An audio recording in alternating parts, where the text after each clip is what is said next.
Dans un village reculé, niché entre les montagnes imposantes et les forêts touffues, vivait une jeune fille nommée Amina. Le village était un endroit tranquille, presque figé dans le temps, où la nature régissait les vies de ses habitants.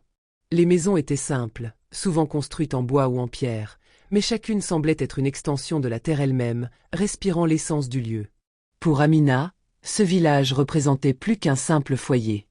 C'était un lieu sacré où l'harmonie avec la nature était le pilier de la vie quotidienne. Depuis son plus jeune âge, elle avait été fascinée par les arbres majestueux qui bordaient les chemins, les ruisseaux cristallins qui serpentaient à travers les vallées, et les cieux d'un bleu profond qui abritaient des oiseaux aux chants envoûtants. Amina n'était pas simplement une observatrice passive de ce monde. Son esprit était en perpétuelle quête, nourri par une curiosité insatiable. Elle ne se contentait pas d'admirer la beauté des paysages, elle ressentait une profonde connexion avec eux. Les forêts, par exemple, n'étaient pas simplement un espace de verdure pour elle. Elles étaient le reflet de son âme, des espaces sacrés qui l'appelaient et où elle se sentait à sa place. Il y avait un lien invisible entre Amina et la nature, un lien qui la reliait aux créatures sauvages, aux éléments et aux rythmes immuables de la terre. Chaque arbre, chaque bruissement de feuilles, chaque éclair dans le ciel semblait lui parler, comme si la nature elle-même lui confiait des secrets ancestraux. C'était dans ces moments de solitude, au cœur de la forêt, qu'elle se sentait la plus vivante, la plus authentique. Amina connaissait chaque sentier sinueux, chaque pierre qui bordait les ruisseaux, chaque arbre centenaire qui veillait silencieusement sur la forêt. Elle se levait tôt chaque matin, alors que le soleil commençait à peine à caresser l'horizon, pour partir en exploration. Elle écoutait les oiseaux chanter, observait les animaux se mouvoir dans leur habitat naturel, toujours fascinée par la simplicité et la pureté de leur existence. Mais parmi tous les animaux qu'elle admirait, il en était un qu'elle n'avait jamais eu la chance de rencontrer, le lion.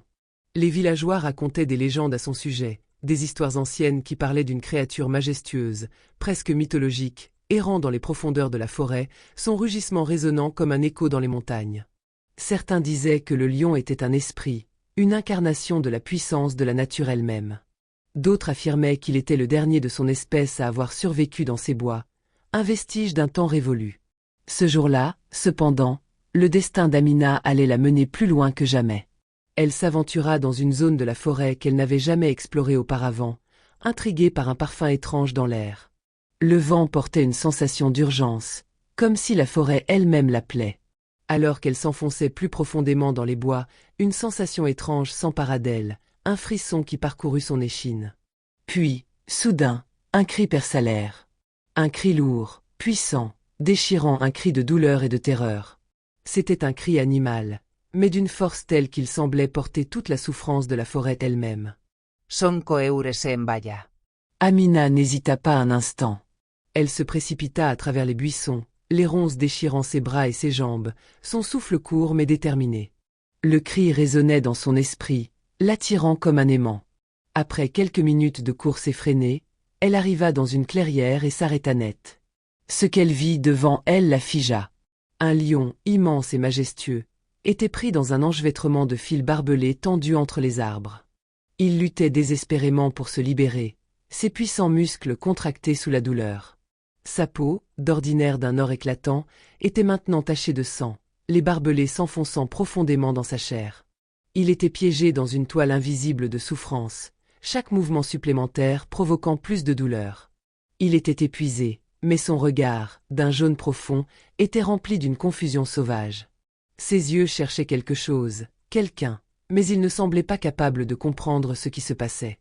Amina, bien qu'horrifiée par la scène et frappée par une terreur instinctive, sentit un autre sentiment prendre le dessus, la compassion. Le lion, malgré sa stature imposante et son apparence redoutable, semblait vulnérable, presque humain dans sa détresse. Elle sentit son cœur se serrer et un désir irrésistible de l'aider la submerger. Elle n'avait jamais vu un animal aussi puissant dans une telle souffrance, et la pensée de le laisser dans cet état était insupportable. Elle s'approcha doucement, ses pieds effleurant presque le sol, de peur de l'effrayer. La peur, le danger, l'instinct de survie semblaient lointains. Elle se souvint des histoires que les anciens racontaient, des avertissements concernant les lions et leur fureur. Mais, au lieu de se reculer, elle se sentit irrésistiblement attirée par lui. Elle parla doucement, sa voix tremblante mais calme, essayant de trouver une façon de le rassurer. Elle murmurait des mots qu'elle n'aurait pas pu expliquer, comme un chant ancien, une mélodie apaisante que la forêt elle-même semblait lui avoir enseignée. Le lion, bien qu'il fût toujours rempli de confusion, sembla comprendre. Il cessa de lutter et resta immobile, ses yeux fixant la jeune fille. Ses respirations, d'abord saccadées, se calmaient progressivement. C'était comme si, d'une manière ou d'une autre, il avait senti qu'Amina n'était pas une menace, mais un être venu dans un acte de bonté pure. Amina s'agenouilla à côté de lui, ses mains tremblant légèrement alors qu'elle évaluait les barbelés. Les fils étaient serrés, et l'animal saignait abondamment. Chaque mouvement qu'il faisait, même léger, ne faisait qu'aggraver sa situation. Elle savait qu'elle n'avait pas le temps de réfléchir. Si elle restait là à regarder, le lion souffrirait davantage. Ses mains glissèrent sur la poignée du couteau de chasse accroché à sa ceinture, un simple outil qu'elle utilisait pour les tâches quotidiennes dans la forêt. Mais aujourd'hui, ce couteau allait devoir accomplir quelque chose de bien plus grand. Il allait libérer un être magnifique de la souffrance. Amina savait que ce qu'elle s'apprêtait à faire était risqué, peut-être même insensé. Mais à cet instant précis, la seule chose qui comptait était d'aider le lion, peu importe le danger.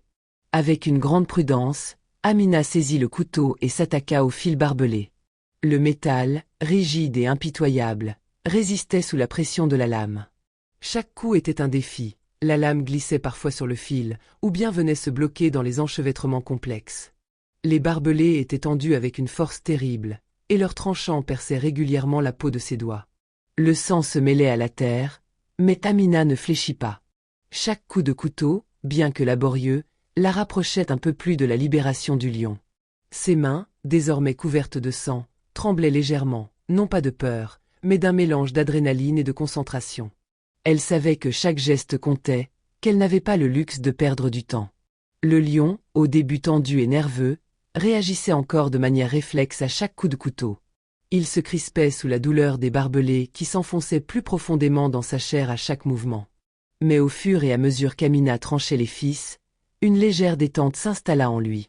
Ses yeux, d'abord écarquillés de terreur, se fermaient lentement, comme si une confiance timide commençait à se développer envers cette jeune fille qui risquait sa propre sécurité pour l'aider. Ses respirations se faisaient moins erratiques, plus régulières, et l'angoisse dans son regard semblait s'estomper peu à peu. Les minutes s'étiraient comme des heures, et Amina sentait la sueur perler sur son front, son corps tendu par l'effort et la fatigue.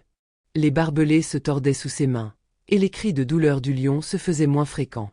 À chaque coup de couteau, elle entendait un petit bruit de rupture, un son métallique qui marquait le progrès, mais aussi la résistance d'un piège cruel.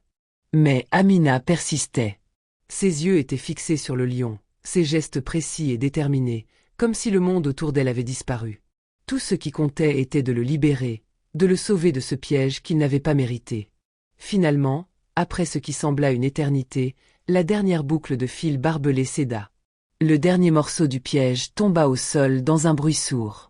Amina s'effondra presque, exténuée, mais un sentiment de soulagement immense l'envahit. Le lion, après un instant d'hésitation, se leva lentement. Ses pattes, affaiblies par l'immobilité et la douleur, tremblaient sous son poids, mais elles étaient enfin libres.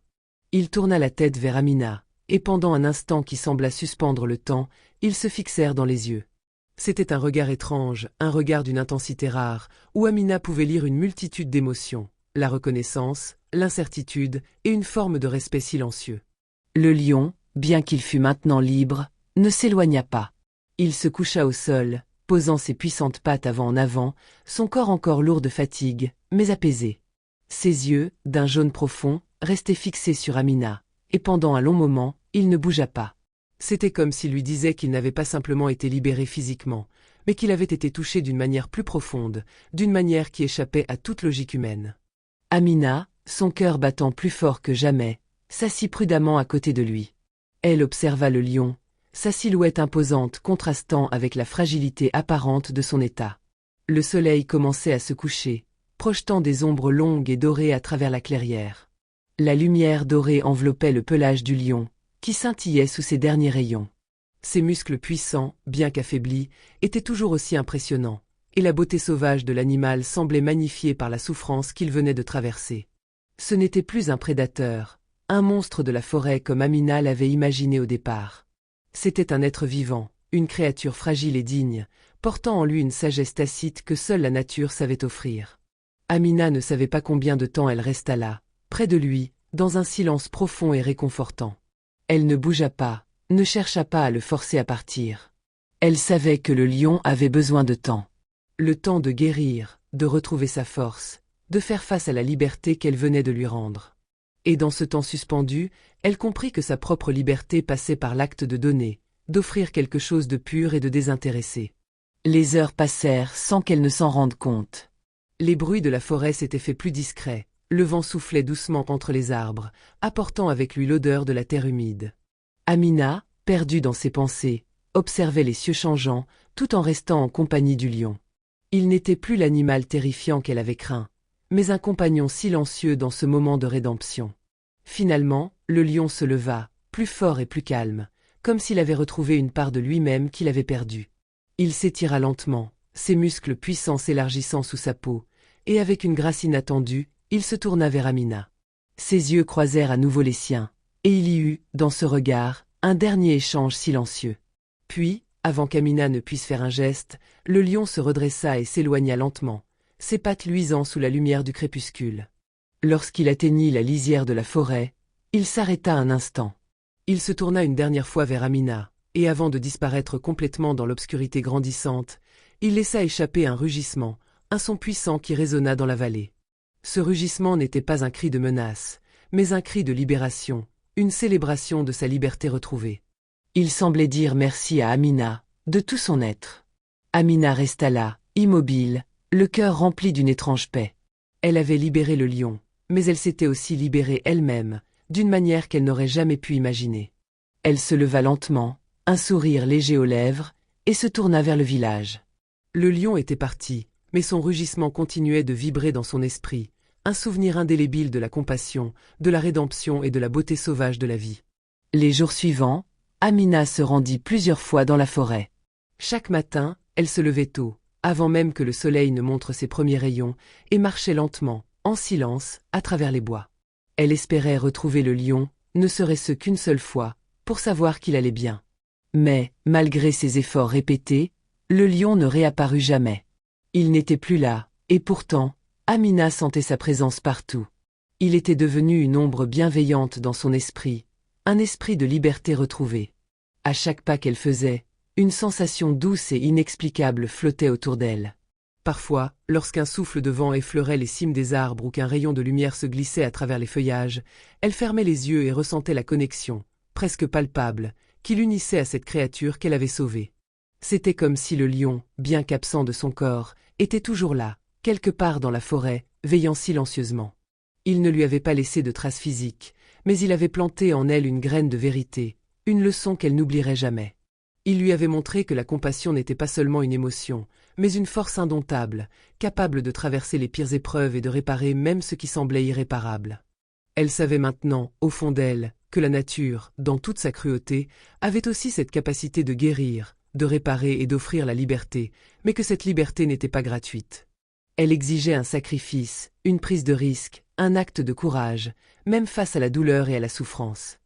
La leçon la plus profonde qu'elle avait apprise était la suivante.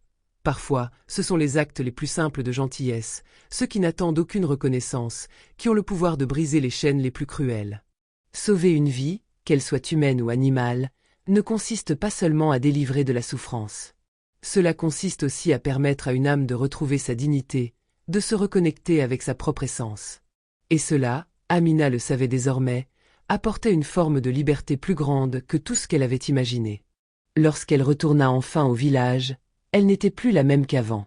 L'ombre du lion, bien que discrète, vivait toujours en elle, inscrite dans sa mémoire comme une brûlure douce. Elle portait en elle la sagesse de ce moment, et son regard sur le monde avait changé. Elle savait maintenant que la vie, comme la nature elle-même, était faite de pièges invisibles, de souffrances imprévisibles, mais aussi d'une beauté qui se cachait souvent sous les apparences les plus dures. Elle avait appris que l'amour, l'empathie et la solidarité n'étaient pas des gestes fragiles, mais des forces puissantes, capables de faire tomber même les murs les plus solides. Et c'est avec cette conviction nouvelle qu'elle commença à œuvrer pour un monde meilleur. Amina se tourna alors vers la faune et la flore, décidée à protéger la nature avec la même ferveur qu'elle avait protégé ce lion. Elle s'engagea dans des actions locales pour sensibiliser la communauté à la préservation de l'environnement, organisant des rencontres, des conférences et des campagnes de reforestation. Chaque fois qu'elle parlait, elle se souvenait du regard du lion, de sa douleur et de sa gratitude. C'était comme si, à travers ce regard, la forêt elle-même l'avait choisie pour porter ce message, pour devenir une voix pour ceux qui ne pouvaient pas s'exprimer. Le lion, quant à lui, vivait désormais libre dans la forêt, sa place retrouvée parmi les siens. Il n'était plus un simple prédateur, mais un symbole de la résilience et de la beauté sauvage de la vie. Un symbole de cette force invisible qui relie chaque créature, chaque être, dans un cycle de respect mutuel.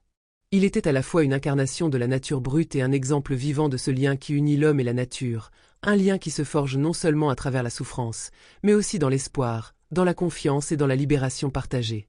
Amina savait que ce n'était pas un hasard. Ce jour-là, alors qu'elle coupait les barbelés et risquait sa vie pour sauver celle d'un animal, elle n'avait pas seulement sauvé un lion. Elle avait découvert en elle une force nouvelle, une sagesse ancienne et intemporelle. Elle avait compris que la véritable liberté n'était pas de vivre sans contrainte, mais de choisir d'agir avec bienveillance, même dans un monde souvent cruel. Cette liberté, elle l'avait trouvée dans l'acte de compassion, dans l'idée que chaque être vivant, qu'il soit humain ou animal, mérite d'être respecté et protégé. Et elle savait, au fond de son cœur, que chaque geste de bonté apportait un petit morceau de lumière dans un monde parfois trop obscur. Cette histoire, loin d'être une simple aventure, était devenue pour Amina une méditation profonde sur la liberté, l'empathie et la force intérieure. Elle comprenait maintenant que même dans un monde où la cruauté semblait régner, chaque geste de gentillesse, chaque acte d'amour sincère, avait le pouvoir de transformer les choses. Parfois, sauver une créature, c'était aussi se sauver soi-même. Comprendre que l'humanité et la nature ne sont pas des entités séparées, mais qu'elles sont liées par des fils invisibles de compassion, d'entraide et de compréhension mutuelle, voilà ce qu'Amina avait découvert. Et cela, elle n'aurait jamais pu l'apprendre ailleurs qu'au cœur de la forêt, dans ce moment silencieux de partage et de rédemption.